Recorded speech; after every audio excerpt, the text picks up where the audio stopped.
Hello, everybody. Welcome back. We are continuing our journey through chapter 11.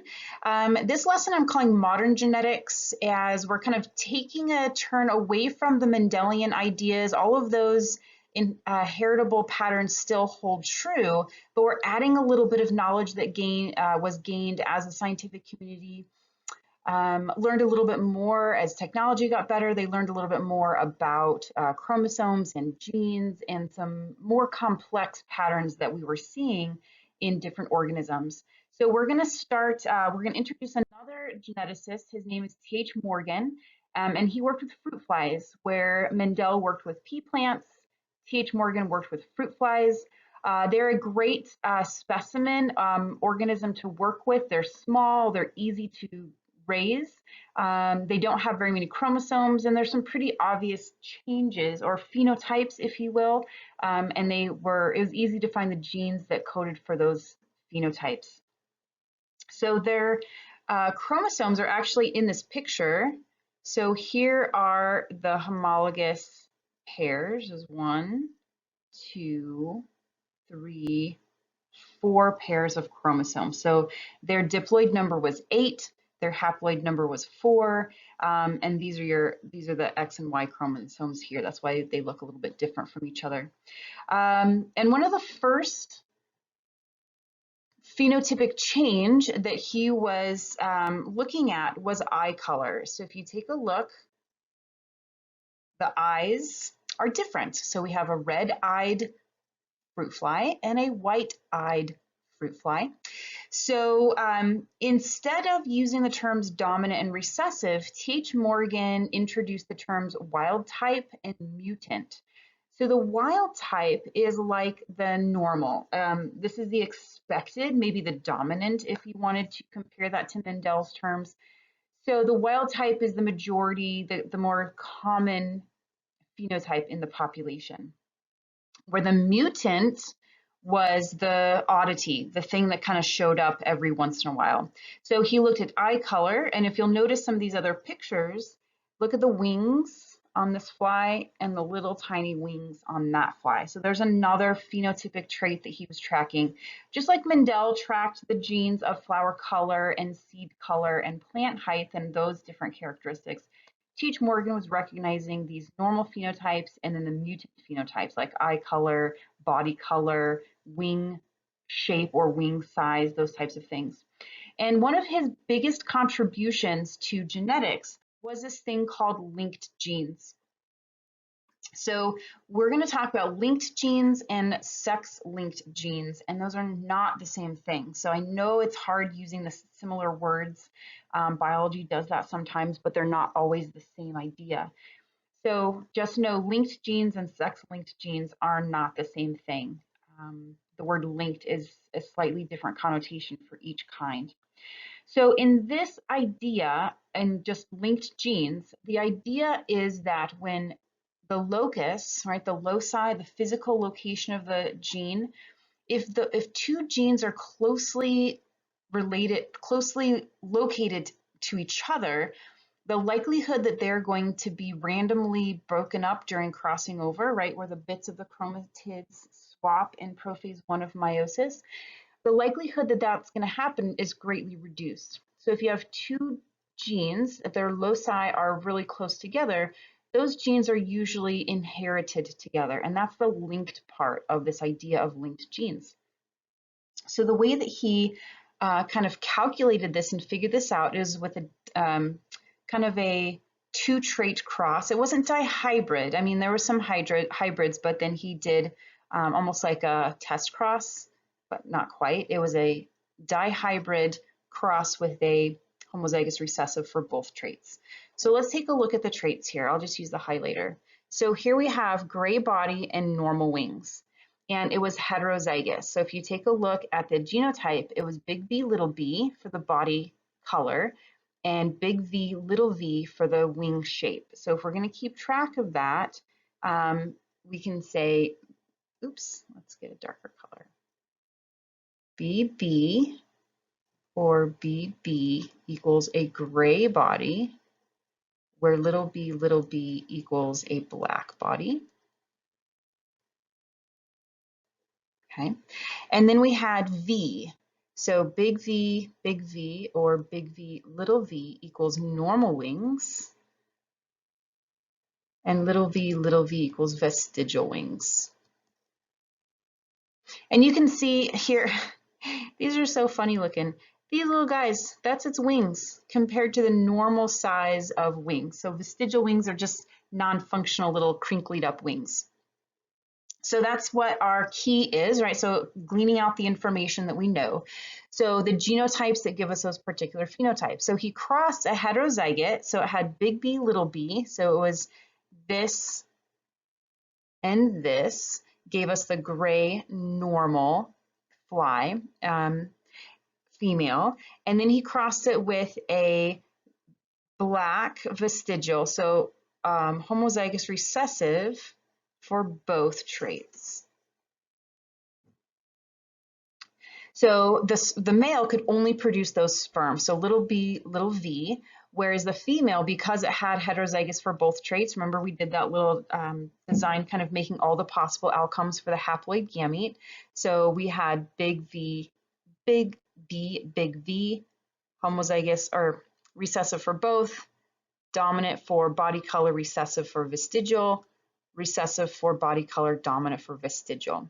So he made the crosses with the homozygous recessive for both traits, and here was the outcome, right? So here was our phenotypic and genotypic outcomes, and then the expected results, right? So following Mendelian genetics, if we did this cross and we had the randomness of crossing over, independent assortment, the segregation of all of those genes, if we had randomness, we would get the same ratio of these genotypes and phenotypes across the board. But did that happen? Take a look at what we saw. We saw a larger amount, these numbers here, matching the parental phenotypes. So we get a larger amount of gray normal and black vestigial. That was the mom and the dad. And then we got smaller amounts of a mix, the gray vestigial and the black normal, which were not the parental phenotypes.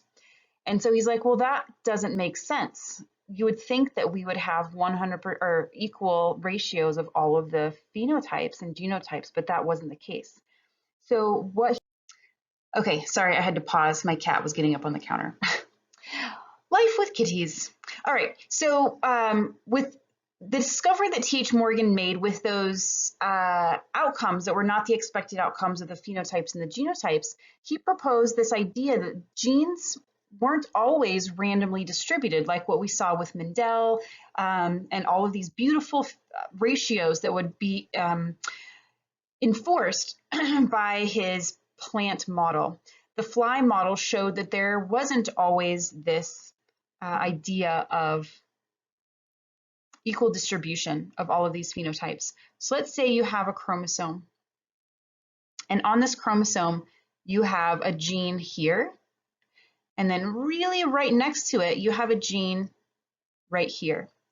So the idea is that these genes are so close together that when crossing over happens, right? So let's say you're going to get the crossing over, the breaking and the rearranging of those chromatids during meiosis, prophase 1, that you might get some breakage here, or you might get some breakage here, but the likelihood that you would get breakage actually in between genes that are really close together, that likelihood goes way down. And so with his research and coming up with these numbers, he determined a way to figure out the likelihood that these genes would be linked together. So if we were to get the right colors here, if we were to take a look at our numbers in these crossings, the test cross, right? So our normal body color and wings crossed with our homozygous recessive for both, right? So this is these organisms here. Again, the likelihood that we would be finding the same ratio across the board didn't happen. We saw a larger number of the normal parental phenotypes. Then we saw these smaller numbers of recombinants. So the recombinants were a mixing, like the gray body and the vestigial wings, or the black body and the normal wings. which weren't the parental phenotypes. So those numbers went way down because it was a lot harder to split the genes for body color and wing shape because they were really close together. So if you were to add up all of your recombinants, oops, get the green color. If we were to add up all the recombinants and divide that by the total number of offspring in this particular cross, we would get a percentage. And in that case, it comes out as 17%. And this is called the frequency of recombination. So the bigger the number, the more far apart those genes were. The smaller the number, the closer they were. And they actually, his research actually converted these into what we call map units. So each percentage would be a physical unit on the chromosome. So the smaller the frequency of recombination, the closer those genes were together. The bigger the recombination, the further apart, because what that means is that number is getting closer to 100%, which means completely random dissociation or distribution. Okay, so this is our frequency of recombination. This is our linked genes. Basically, the takeaway message is linked genes are chromosomes. On the chromosomes, the gene loci are really close together, and they are likely to be inherited together. It is less likely for them to be split due to that process of recombination in prophase 1. Thanks, Paige Morgan. All right, the next idea also has a word linked in it, but it's not physically linked like on the same chromosome. They are linked to the sex chromosomes. So in this case, most of our examples are X-linked traits. And what that means is it is a gene that is found on the X chromosome. Now our X and Y chromosomes are our sex chromosomes. So they have genes on them that code for proteins or hormones or transcription factors. They code for things that make maleness male and femaleness female and those types of things. However, the X chromosome is really large. It has things on it that do not have anything to do with sex, physiology or anatomy, those types of things. So for example, one of the X-linked traits, so genes that are found on the X chromosome, has to do with the ability of your retina to perceive color. It has nothing to do with sex. So we can track this particular trait, and this trait is called color blindness. And there's a couple different versions of color blindness. We're not going to go into that. We're going to focus more on how it is inherited from parents to offspring. Now, when we talk about the sex chromosomes, they're homologous, but not quite. They are the partners, but they're not the same. Like homologous sets one and one from mom, one from dad, two from mom, two from dad. They have the same genes. Your X and Y chromosomes don't have the same genes, but they're the partners to each other. Now, for males are XY. So they have one X chromosome and the Y chromosome. Females are XX. They have two X chromosomes. So they truly are homologous, where in males, they don't have a true homolog. And so sometimes when you have a trait on the Y chromosome, you might see the word hemizygous instead of homozygous or heterozygous. Hemi means half, which means they only have one copy of that gene because it's on the one Y chromosome. But we're going to be focusing on traits that are carried on the X chromosome. So in this case, it's color blindness. So in our diagram here, the color blindness allele is recessive. So we're going to make our little key. Oops, we do not want highlighter, we want pen. Okay, so where can I write this? E is normal.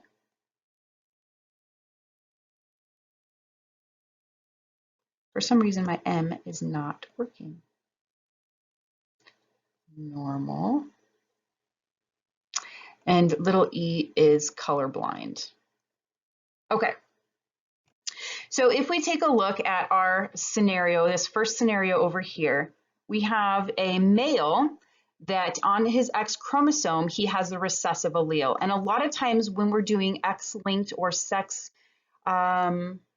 linked traits, you will find that you use a superscript to identify the genotype. So for example, X is the female, XY is the male.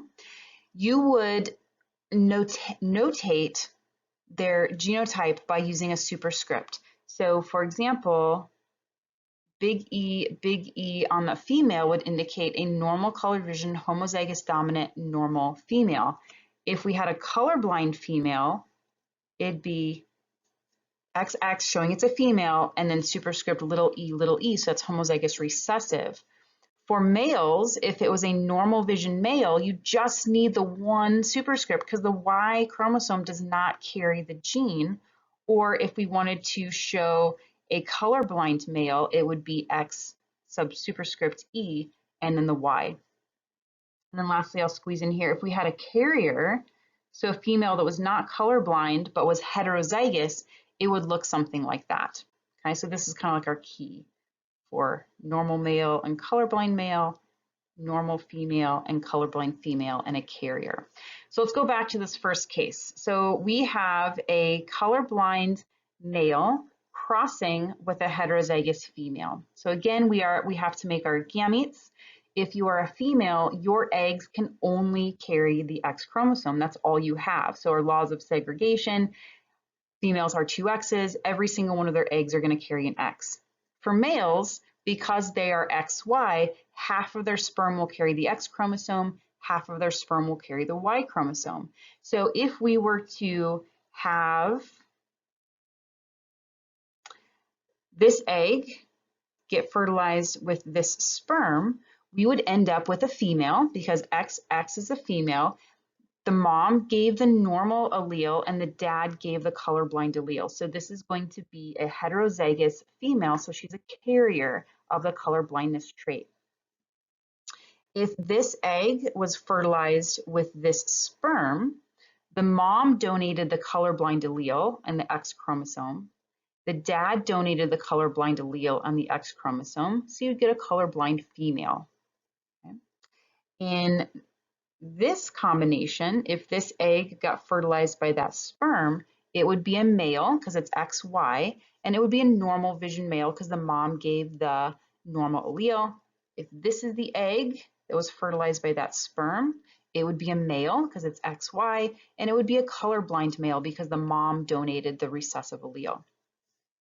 So in this case, you would have 50% of the offspring would be normal, 50% of the offspring would be colorblind. If we wanted to break it down by sex, we would have 50% of females would be colorblind and 50% of males would be colorblind. So either way you look at it, it's a 50-50 split. If we look at this other matchup, right? So we have a normal male crossing with a heterozygous female. So both mom and dad are normal vision. They may not even know that they are a carrier. So mom may not even know unless she's got uncles or brothers or whatever.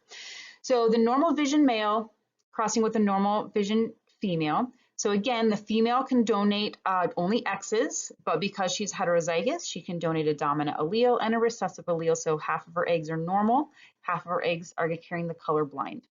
For the male, he's hemizygous. He only has one good E, the dominant E, and then the Y. So there's no colorblind trait that's on the Y. So again, if we kind of track this combination, we can see if this egg, let me get a darker color. If this egg was fertilized by this sperm, you would get a normal female homozygous dominant. So XX and each X has the normal allele on it. If this egg was fertilized by that sperm, we'd also get a female, XX, but this would be a carrier, heterozygous. The dad gave the normal E, the mom gave the recessive E. If we switched over here, if this egg got fertilized by that sperm, we'd have a male, right? X and Y, it'd be a normal male because the mom is donating the normal allele. If we had this egg fertilized by that sperm, it would be a male because XY, and then the mom donated the recessive allele. So the son would be colorblind. So if we're looking at ratios, 75% chance that the offspring are going to be normal, with a 25% chance an offspring would be colorblind. But if we look at male versus female, in this particular cross, 100% of the females, there's no way that this cross would give you a colorblind female. 100% would be normal, one would be a carrier, but she would still have normal vision. And then a 50% chance that a son, so if they had a son, there's a 50% chance that that son would be colorblind. All right, so then I have some charts over here. You may have seen these before. These are tests for color blindness. So people who do not have color blindness, you should be able to see a 6, a 12, a 29, and a 74. If you have certain types of color blindness, you may not be able to recognize the numbers here. So I will draw them in. So we have a 6, we have a 12, we have a 29, and we have a 74. So they're made so the patterns, people wouldn't be able to pick out the patterns to identify the numbers. You have to be able to distinguish between your colors to be able to pick out the numbers. Okay, so those are a couple of the more complex modern understandings of inheritance patterns that Mendel was not able to do with his pea plants. So we saw Paige Morgan and those fruit flies contributing the idea of linked genes where their proximity is very close to each other. And then we have X-linked traits where the genes are carried on one of the sex chromosomes. There's Y-linked traits, but they're just not as common. So we're going to focus primarily on X-linked traits when we talk about sex chromosomes and the genes found on the sex chromosomes. All right, we'll be back with some more. The last lesson on chapter 11 is going to be talking about more complex inheritance patterns. All right, I will see you then.